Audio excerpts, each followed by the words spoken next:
খেয়াল করুন, দুনিয়াতে সুসংবাদ কি বলবো? ইমাম হাবিব আজমি রহমতুল্লাহ আলাইহি অনেক বড় মাপের একজন ব্যক্তি ছিলেন। সারা জীবন সুদ খাইতেন। কি খাইতেন? এ কথা কয় না কেন? আন্তর্জাতিক খ্যাতি সম্পন্ন সুদখোর, সারা জীবন সুদ খাইতেন। আমি একটু জানাই দেই, হাবিবে আজমি ছিল একজন সুদখোর। যারা সুদের কারবারি করেন এখনো ফিরে আসেন, সময় আছে। ঠিক না? ঠিক। কি দরকার? কয়দিন বাঁচবেন? কয়দিন বাঁচবেন? সুদ ব্যাপারে আল্লাহর হাবিব এক কথায় বলেছেন, সুদের ওয়াজ আমি করছি না, সময় নেই আমার। সুদ ব্যাপারে আল্লাহর হাবিব এক কথায় বলেছেন যে সুদের কমপক্ষে 70টি গুনাহ, তার মধ্যে নিম্নমানের গুনাহ হচ্ছে নিজ মায়ের সাথে জেনা করা। এদিকে যাচ্ছি না, আজকে এই হাবিবে আজমির কথাটা বলে দিই, শুনবেন তো?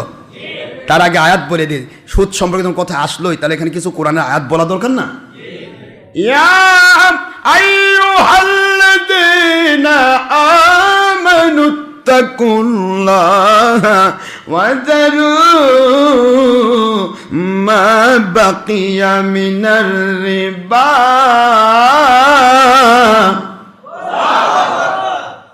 কষ্ট হচ্ছে? ইন কুনতুম মুমিনিন।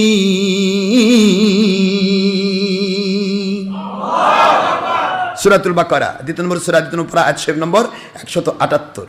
কষ্ট হচ্ছে? আল্লাহ বলেন 2 নম্বর সূরা 3 নম্বর পারা, আল্লাহ বলতেছেন, হে মুমিনেরা, যদি মুমিন দাবি করো, ইন কুনতুম মুমিন, সত্য যদি তুমি মুমিন হও, ইফ ইউ ক্যান রিভার্স, মুমিন যদি হও তাহলে আল্লাহকে ভয় করো সুদ খাওয়ার ব্যাপারে। এর আগে বলেছেন আহাল্লাল্লাহুল বাইআ ওয়া হারামা রিবা, আল্লাহ পাক ব্যবসা হালাল করেছেন, সুদ হারাম করেছেন। তোমরা ব্যবসা করো, ব্যবসার মধ্যে যদি তোমার 1-এর বদলা 10 গুণও লাভ হয় কোনো সমস্যা নেই, কিন্তু সুদ খেও না। সুবহানাল্লাহ পড়বেন না জোরে?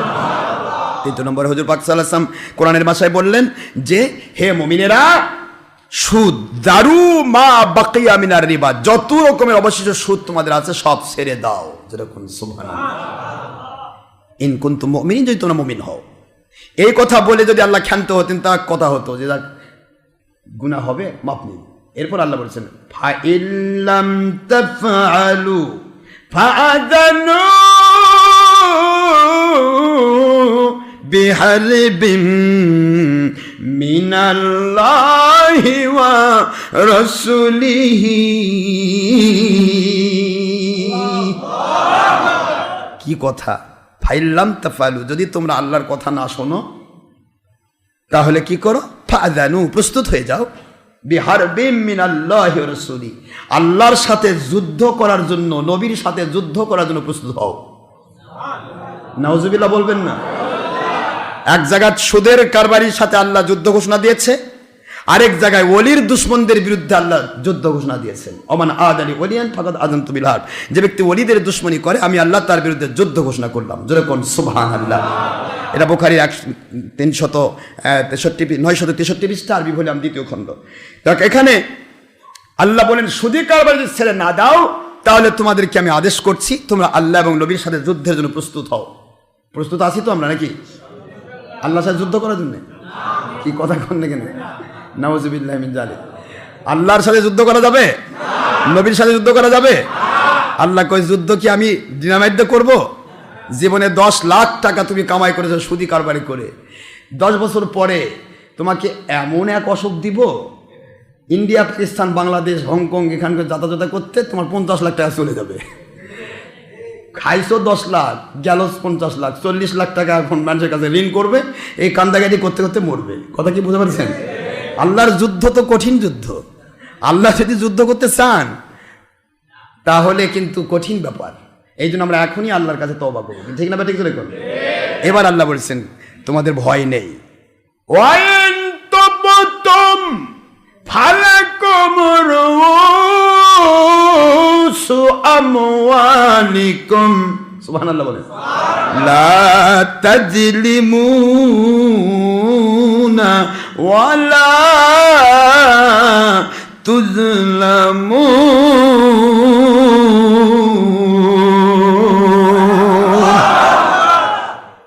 এবার 169 নম্বর, এবার 179 নম্বর আয়াতে গিয়ে আল্লাহ বলছেন ভয় নাই যদি তোমরা ফিরে আসো। ওয়াইন তুবতুম, যদি তোমরা তওবা করো, ফিরে আসো, আমি আল্লাহ ওয়াদা করলাম ফালাকুম রুসু আমওয়ালিকুম, তোমাদের সমস্ত আমলগুলিকে আমি আল্লাহ প্রাধান্য দেব, নেক আমলগুলিকে আমি প্রাধান্য দেব।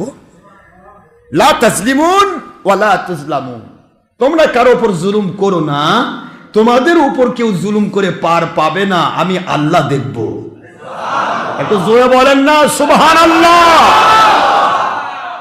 আল্লাহু ওয়ালিয়্যুল লাযিনা আমানু, পড়ে নিয়ে আগে সূরাতুল বাকারা 253, এখানে আপনারা খুললে পাবেন কোরআন শরীফ সূরাতুল বাকারা 2 নম্বর সূরা 3 নম্বর পারা। আল্লাহ পাক স্পষ্ট করে দিয়েছেন, একবার পরিষ্কার করে দিয়েছেন, একটু পড়েন আমার সাথে, আল্লাহু পড়েন, আল্লাহু ওয়ালিয়্যুল লাযিনা আমানু ইউখরিজুহুম মিনাজ যুলুমাতি ইলান নূর।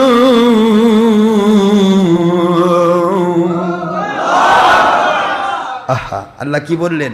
আল্লাহ পাক বলেন, দুনিয়ার মানুষেরা শুনে নাও, আমি আল্লাহ ঘোষণা দিলাম, যদি কেউ মুমিনের মতো মুমিন হয় আমি তার ওলি হব, ওলির সাথে আমি আল্লাহ ওলি হয়ে গেলাম। একটু সুবহানাল্লাহ বলেন। ইউখরিজুহুম মিনাজ যুলুমাতি ইলান নূর, দুনিয়ার অন্ধকার জাহান্নামের রাস্তা থেকে ওদেরকে বাছাই করে জান্নাতি রাস্তায় ওদেরকে কবুল করা আল্লাহ বলেন আমার দায়িত্ব হয়ে যায়। একটু জোরে বলেন সুবহানাল্লাহ। সূরা বাকারাতে আল্লাহ স্পষ্ট করে দিলেন, একটু সুবহানাল্লাহ পড়বেন না? তাহলে এখানে আমরা কি বুঝলাম? তাহলে ওলি আউলিয়াকে আল্লাহ সাহায্য করবে তো, মুমিনকে আল্লাহ সাহায্য করবে যে সে গুনাহ করে ফিরে আসে। এই ফিরে আসাটা আল্লাহ দেখাই দিলেন। তবে ফিরে আসার নিয়ম হচ্ছে কোনো ওলির কাছে গিয়ে তওবা করা, একা একা নয়। পৃথিবীতে কেউ একা একা তওবা করে বাঁচেনি, একা নয়, তওবা করতে হবে কোনো ওলির হাতে হাত দিয়ে। মনে আছে তো? মনে থাকবে তো? এটা আরে বুখারীতে আমি প্রমাণ দিয়েছি। ওই লোকটা তওবা করলো, কিন্তু ওলির কাছে যাওয়ার নিয়ত করা লাগলো, অমুক এলাকায় একজন ওলি আছেন, তার কাছে গেলে আমি তওবার রাস্তা খুঁজে পাবো। সুবহানাল্লাহ পড়বেন না তো? হাবিব আজমি রহমাতুল্লাহ আলাইহি এখনো তিনি ওলি নয়। কেমনে ওলির মর্যাদা পাইলেন?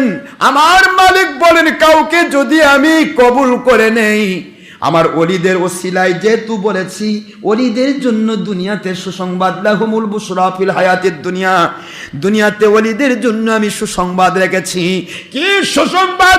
যদি কেউ আমার ওলির কাছে গিয়া গুনাহগুলি মাফ চেয়ে নেয় আল্লাহর কাছে, আমি আল্লাহ রব্বুল আলামিন ওয়াদা করলাম ওদের গুনার জায়গা নেকিতে পরিবর্তন করে দিয়া ওদেরকে আমি ওলি আউলিয়ার মাকাম দান করব। হাবিব আজমি এত বড় সুদখোর ছিলেন, সুদ খাইতে খাইতে সুদের পর সুদ, 10 টাকা দিয়েছে, ওই টাকার সুদ, সুদের সুদ, সুদের সুদ, বুঝতেছেন নাকি? জারু মা বাকি আমিরা রিবা, যাবতীয় সুদের সুদ, যাকে বলা হয় চক্রবৃদ্ধি সুদ, চক্রবৃদ্ধি।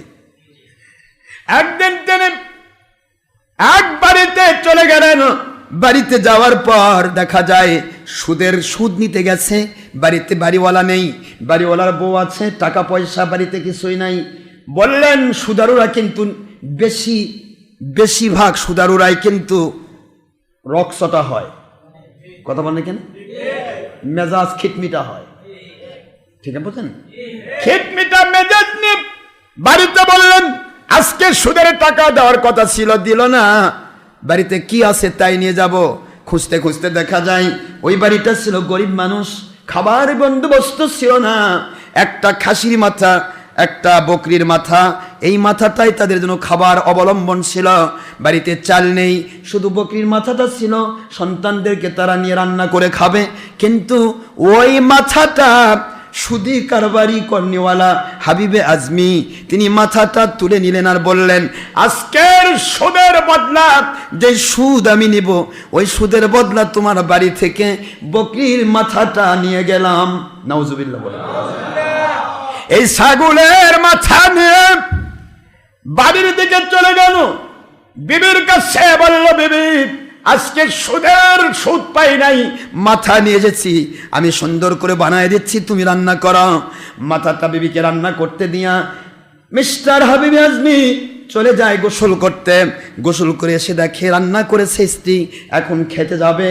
খাইতে গিয়ে দেখে পুরা তার যেই দেখটা ছিল যাতে করে মাথা রান্না করেছে, এই মাথা রান্না করা মাথাটা যেই পাতিলের ভিতরে ছিল, পুরা পাতিলের ভিতরে ছাগলের মাথা নাই গো, পুরা ছাগলের মাথাটা তাজা রক্ত হয়ে গেছে। আমার মালিকের কাছে তার ভয় লেগে গেল। ব্যাপার কি? আমি শুনেছি যারা নাকি সুদ খায় তাদের বিরুদ্ধে আল্লাহ যুদ্ধ ঘোষণা করে। আমার বিরুদ্ধে কি যুদ্ধ শুরু হয়ে গেল? নিয়ে আসলাম বকরির মাথা, হয়ে গেল সেটা রক্তে রক্তে পরিণত হলো, তাজা রক্ত। রান্না করার পর কি তাজা রক্ত থাকে? রান্না করা গোশত তাজা মাথা, সেইটা হয়ে গেল রক্ত। বুঝলাম না। তিনি চিন্তা করতে লাগলেন ব্যাপার কি ঘটলো। দৌড়াচ্ছেন বাড়ি থেকে বাইরের দিকে। আমার মালিক খলিক রব ভালো করে জানেন কাকে আল্লাহ কোন পথ থেকে কিভাবে হেফাজত করবেন। আল্লাহ পাক কিছু রহমতের ফেরেশতা এলিয়ে দিলেন। এ হাবিবে আজমি, কোথায় যাচ্ছ? ছোট্ট ছোট্ট বাচ্চারা, ছোট ছোট শিশু সন্তানরা খেলাধুলা করছে। ওরা হাবিবে আজমির দিকে তাকায়া বলে, ওই যে কন্টিনিউ সুদ খাওয়া সুদখোর হাবিবে আজমি, সুদখোর হাবিবে আজমি, কবিরা গুনাহগার হাবিবে আজমি যাচ্ছে। রে শিশুরা, খবরদার তার পার্শ্বে যেও না। ওর শরীরের বাতাস যদি তোমাদের শরীরে লাগে, তোমাদের শরীর নাপাক হয়ে যাবে। হাবিবে আজমি চিন্তা করে ব্যাপার কি, ছোট্ট শিশুরাও আমাকে ভালোবাসে না। ছোট্ট শিশুরা তারা বলতেছে আমার শরীরে বাতাস লাগলে ওরা যা কি নাপাক হয়ে যাবে, এর চেয়ে বড় আর পাপ কি থাকতে পারে? হাবিবে আজমি চিন্তা করলেন, না আর নয়, এই মুহূর্তে আমার আল্লাহর বাণী শুনেছি, ওলিদের কাছে দুনিয়াতে সুসংবাদ, লাহুমুল বুশরা ফিল হায়াতিদ দুনিয়া ওয়া ফিল আখিরাহ। আল্লাহর ওলিদের জন্য দুনিয়াতে সুসংবাদ। আমি এই মুহূর্তে আর সুদে কারবার করতে চাই না গো, আমি আল্লাহর ওলির কাছে গিয়ে তওবা করতে চাই। দৌড় দিলেন, পাগলের মতো দৌড়াচ্ছেন, দৌড়াচ্ছে দৌড়াতে দৌড়াতে সেই জমানার সবচাইতে বড় আল্লাহর ওলি, আমাদের 4 তরিকার যিনি বড় ইমাম, নাম হলেন হযরত হাসান বসরি রহমাতুল্লাহ আলাইহি। এত বড় দরজার আল্লাহর ওলির কাছে দৌড় দিয়ে গিয়ে বলে, আল্লাহর ওলি, জীবনে গুনাহ করেছি, গুনার কারণে আমি লাঞ্ছিত হতে চাই না, আল্লাহর কাছে ধরা খেতে চাই না। ধরা খাওয়ার আগে আল্লাহর ওলি আমাকে গুনাহ মুক্ত বানায়া দেন। তওবা করতে চাই। তওবা করার জন্য ওলির কাছে চলে গেলেন। খালিস তওবা তার হাতে হাত দিয়ে করে ফেললেন। জীবনে আর কোনোদিন সুদ খাবো না, সুদি কারবারি করবো না। মালিক খলিক রব পরীক্ষা করতে চাইলেন, রে হাবিবে আজমি, আমার ওলির কাছে যে তওবা করলি, এই তওবা কি তোর ঠিক আছে কিনা ভুল আছে, আমি একটু চেক করতে চাই। বাড়িতে যাচ্ছেন, এবার তওবা হয়ে গেল, তার কাছে বায়াত হওয়া হয়ে গেল। চলে গেলেন আল্লাহর ওলির কাছ থেকে তওবা করে বাড়ির দিকে যাচ্ছেন। এবার যে এলাকার শিশুগুলো বলতেছিল ওই যে হাবিবে আজমি সুদখোর, তার শরীরের বাতাস যদি লাগে তোমরা নাপাক হয়ে যাবে, ওই শিশুগুলো এবার বলতেছে, রে ছেলেমেয়েরা, ওই যে তওবাকারী ওলির কাছে গিয়ে তওবাকারী হাবিবে আজমি আসতেছে, উনি আজকে নিষ্পাপ মাসুম হয়ে গেছে।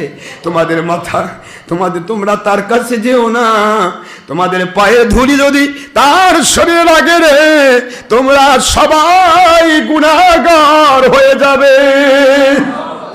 হাবিবে আজমি আল্লাহর কাছে শুকরিয়া করে, আয় আমার মালিক, এই মাত্র আমি গেলাম, যাওয়ার পথে আমি ছিলাম, আমার শরীরে বাতাস লাগলে শিশুরা নাপাক হয়ে যাবে। এই মাত্র তওবা করলাম, আমার শরীরে তাদের গায়ের ধুলা লাগলে তাদের জন্য গুনাহগার তারা গুনাহগার হয়ে যাবে। কি দেখতে পাচ্ছি মালিক, বুঝতে পেরেছি আপনি দয়ার সাগর আল্লাহ, আমার তওবা কবুল করে নিয়েছেন। তওবা কবুল হয়ে গেছে যখন, আয় আল্লাহ, আজ থেকে যত মানুষের কাছে যত টাকা দেওয়া আছে,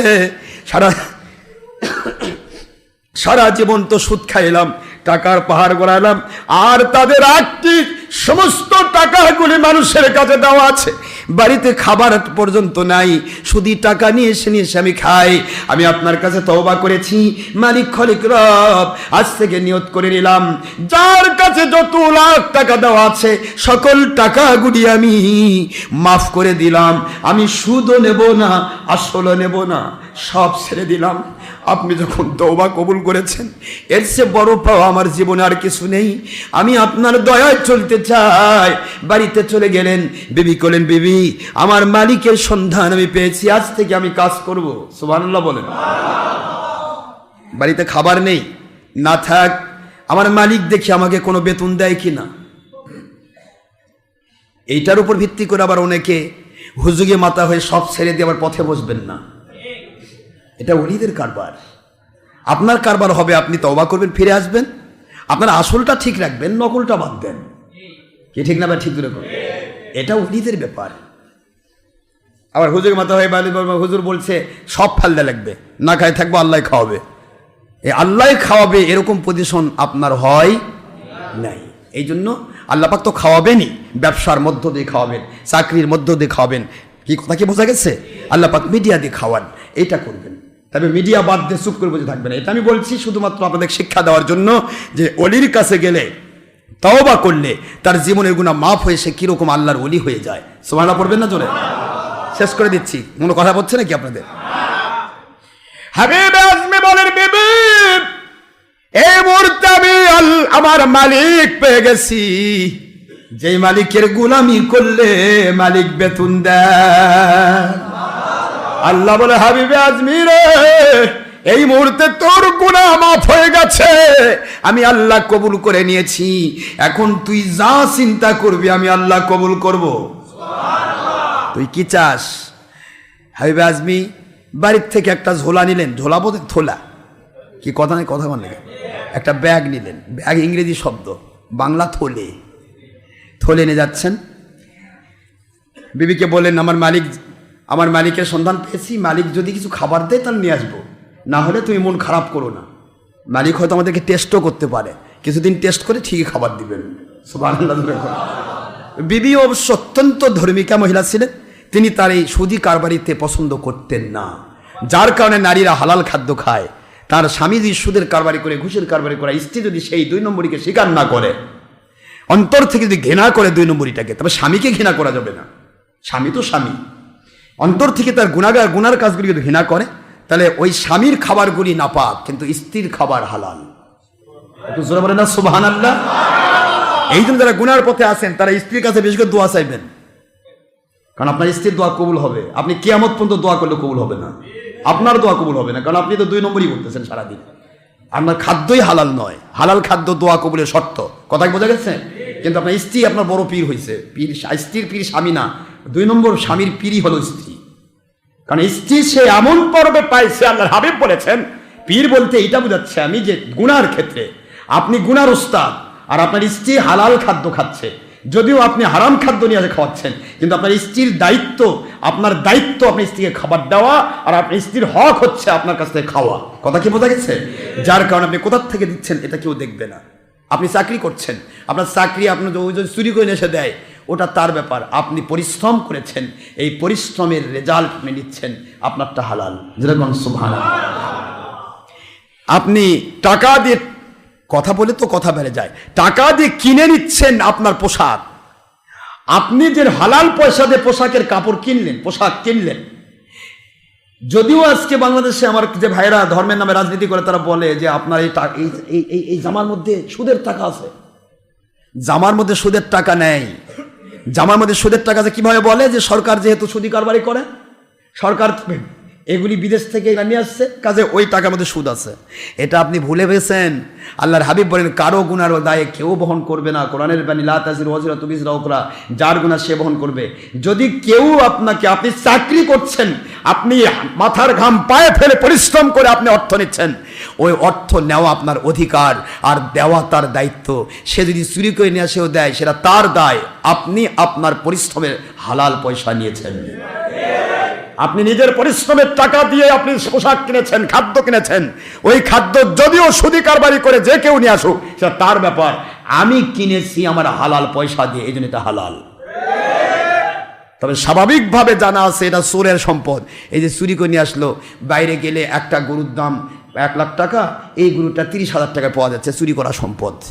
এই মনে করে যে চুরি করার সম্পদ কিনে নেবেন, এটা আবার করেন না। মনে চিনে পাপ, মায়ে চিনে বাপ।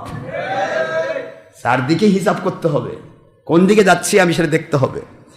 ইচ্ছা করে কোনো গুনার কাজ করব না, কিন্তু আমি পরিশ্রম করে অর্থ ব্যয় করে টাকা নিয়েছি, এই টাকা কখনো এটা না ইয়া নয়। কষ্ট হচ্ছে আপনাদের? হাবিবে আজমি রহমতুল্লাহ আলাইহি আল্লাহর ঘোষণায় ওলির মর্যাদা পেয়ে গেলেন। সুবহানাল্লাহ জোরে বলেন।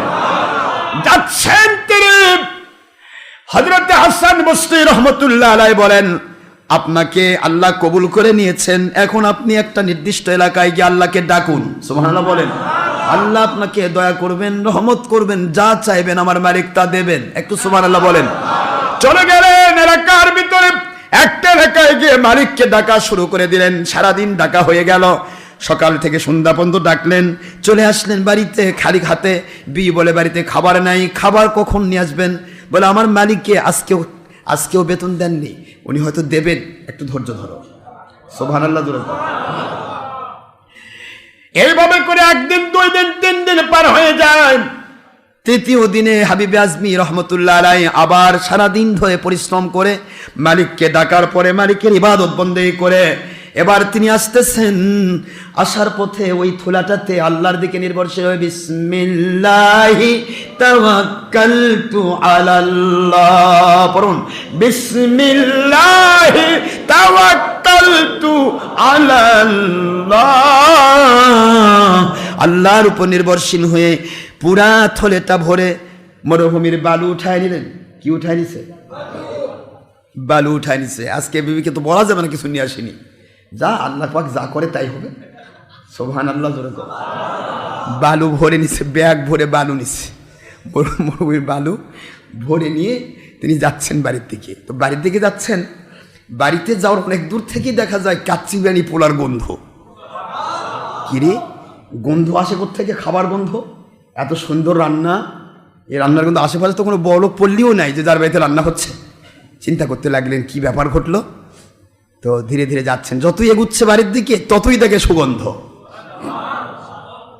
দৌড়াচ্ছে বাড়ির দিকে, বাড়ির দরজার কাছে যেতে না যেতেই তার স্ত্রী দৌড় দিয়ে এসে বলে, আপনার মালিক আজকে খাদ্য পাঠিয়েছে, আপনি টেনশন করবেন না, আপনার মালিকের পক্ষ থেকে বলে দেওয়া হয়েছে হাবিবে আজমি যেইভাবে তার মালিকের গোলামি করছে ওইভাবেই গোলামি করতে বলুন, তার মালিক তাকে প্রতিদিন বেতন দেবে।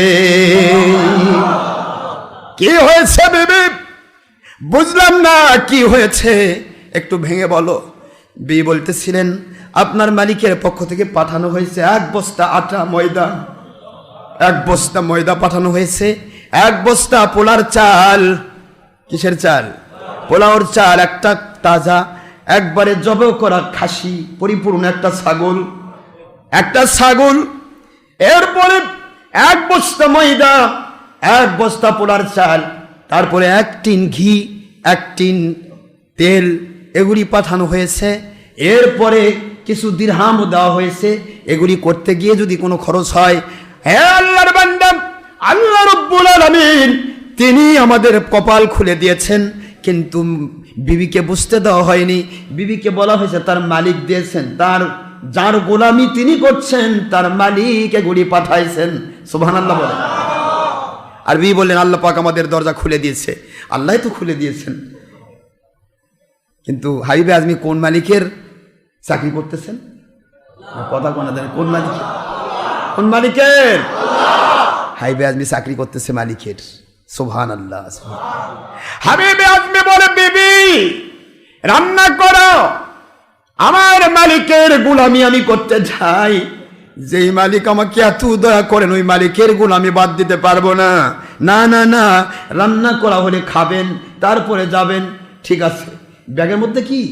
এই ব্যাগ কি করবেন? কই ব্যাগটা তো নিয়ে গেছিলাম, তো ব্যাগের মধ্যে কি নিয়ে আসছেন? বিবির কাছে কি বলে ব্যালুন এসছি, অযাচিত ভাবে চাওয়া ছাড়াই মুখ দিয়ে বের হয়ে গেল, এর মধ্যে কিছু আটা রয়েছে। আটা কি আসলে আটা নিয়ে এসছে না, কিন্তু হাবিবে আজমের বিশ্বাস রয়েছে আমার মালিকের উপরে নির্ভর করে আমি বালু তুলে নিয়েছি, আমার মালিকের পাওয়ার রয়েছে গো বালুকে আটা বানাতে। আনা ইন্দা জন্নি আব্দিবি, আল্লাহ বলেছেন বান্দা আমাকে নিয়ে যত বলিষ্ঠ ধারণা করে আমি আল্লাহ তার বলিষ্ঠ সাহায্যকারী হয়ে যাই। বিবি আটা মনে করে বস্তাটা আস্তে করে ব্যাগটা তার বাড়িতে তুলে নিলেন। বস্তা যখন আলাদা করে নিয়েছেন, মুখটা যখন ফাঁকা করেছেন, লক্ষ্য করে দেখেন গো পুরা ময়দার আটা হয়ে গেছে।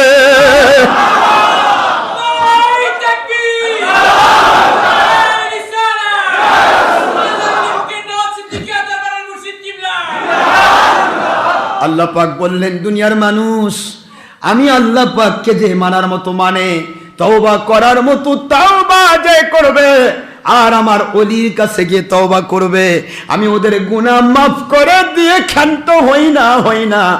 ইন্নাল্লাহা ইয়াগফিরুয যুনুবা জামিআ ইন্নাহু হুয়াল গফুরুর রহিম। ওদের গুনাহগুলো মাফ করে দিয়ে ক্ষান্ত হই না, ওদের গুনার জায়গায় এরপর আল্লাহ বলেন বাদদালতু সাইয়্যাতিহিম হাসানাত, ওদের গুনার জায়গা আমি আল্লাহ নেকি দিয়ে পরিবর্তন করে দে। হাবিবে আজমিকে আল্লাহ কবুল করে নিলেন ওলি হিসেবে, আর এই ওলির কারামত হিসেবে কে সারাটা জীবন যতদিন হাবিবে আজমি বেঁচে ছিলেন উনি প্রতিদিন আমার মালিকের গোলামি করতে যেতেন, সারাদিন কাজ করতেন আর বাড়িতে খাবার চলে আসতো। জোরে বলুন সুবহানাল্লাহ। যে ব্যক্তি সারা জীবন সুদি কারবারি করত, সারা জীবন গুনার কাজ করত, গুনাহ থেকে তওবা করার পর আমার মালিক তাকে ওলি বানাই নিলেন। ওলি বানানোর পর আল্লাহ বলেন সমস্ত টাকা পয়সা সব তুমি মানুষকে দান করেছো, আমি আল্লাহ রব্বুল আলামিন আমার খাদ্যের খাঞ্চা তোমাকে দান করলাম। লাহুমুল বুশরা ফিল হায়াতিদ দুনিয়া ওয়া ফিল আখিরা লা তাবদীলা লিকালিমাতিল্লাহ যালিকা হুয়াল ফাওজুল আযীম।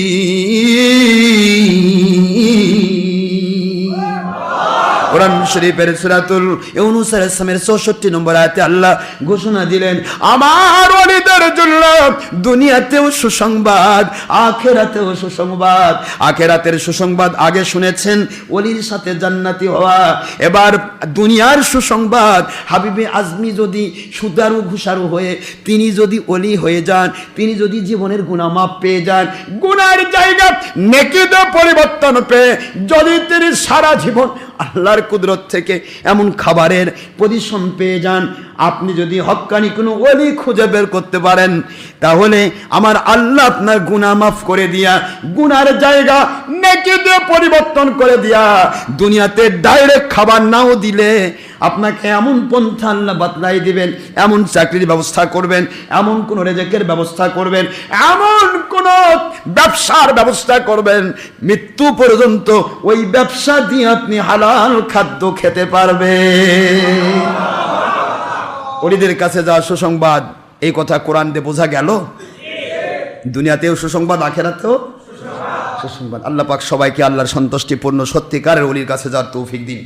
নট ডক্টর আশরাফ সিদ্দিকী, যে কোনো ওলি যিনি হবেন আল্লাহওয়ালা, যিনি হবেন নবীওয়ালা, যিনি নবীর দুশ্মনী করবেন না, ওলির দুশ্মনী করবেন না, আল্লাহর দুশ্মনী করবেন না, এমন একজন হক্কানি আলেম ওলিয়া উলিয়া খুঁজে বাছাই করতে বলেছেন আল্লাহ। অবতাগু ইলাইহিল ওসিলা।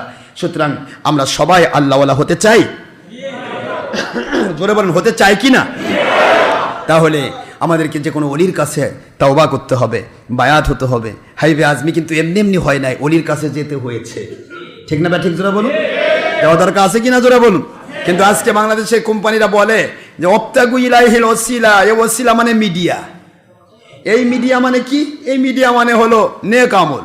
যে যত নেক আমল করবে সেই ব্যক্তি তত আল্লাহ পাকের কাছ থেকে সাহায্য পাবে। তাই যদি হয় ভাইজান, তাহলে ইবলিস শয়তান তো 6 লক্ষ বছর ইবাদত করেছে নেক আমল, তাই এর 6 লক্ষ বছর ইবাদত তো তার নাজাতের ওসিলা হরণ। কথা করছেন না কেন?